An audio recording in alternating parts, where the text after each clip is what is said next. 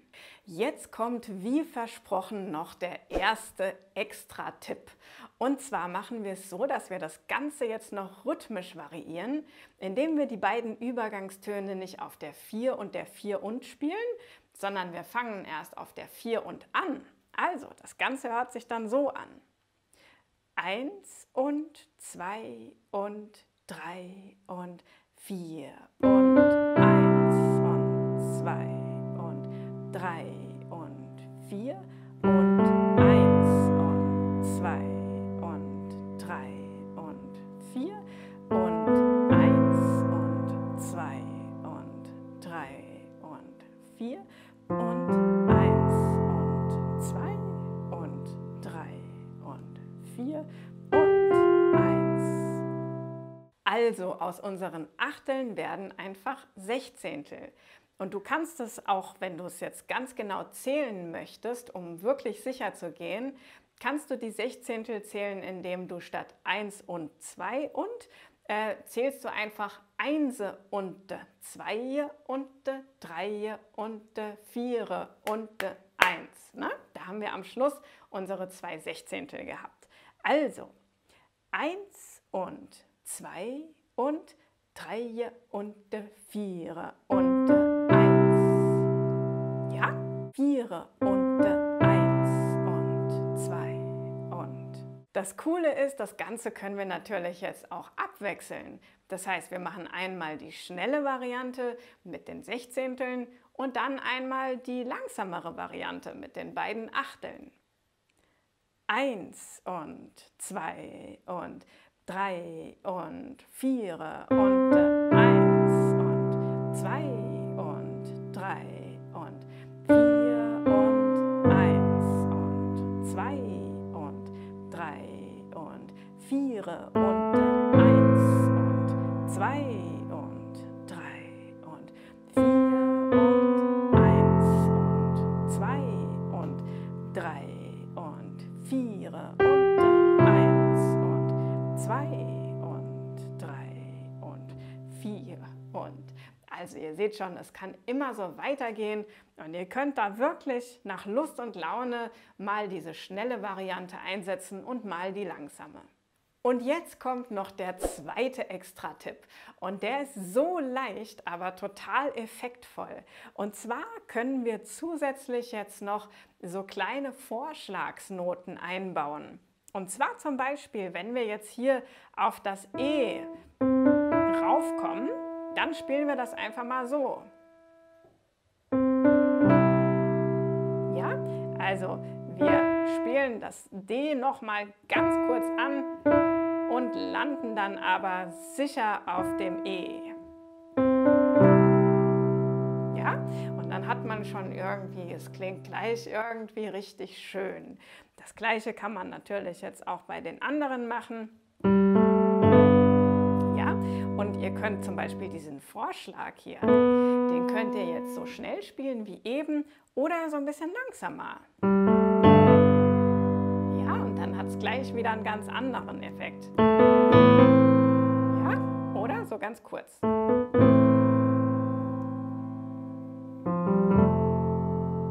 Ja, oder. Ja, da spielen wir dann wirklich das G wirklich zweimal und schlittern dann aufs A hier weiter rüber. Ja, und da kann man natürlich dann auch noch mal ganz viel Variation mit einbringen, Übertreibt es nicht damit, ja, sonst, wenn man das jetzt wirklich jedes Mal macht, dann verliert das auch seinen Reiz. Aber wenn ihr das ab und zu mit einbaut, dann bringt das wirklich euer Klavierspiel aufs nächste Level. Wenn dir das Video gefallen hat, dann lass mir doch gerne ein Abo da und gebt dem Video einen Daumen nach oben. Ja, und ihr dürft euch jetzt noch mal ganz in Ruhe zurücklehnen und ich spiele jetzt noch ein schönes Outro für euch. Viel Spaß!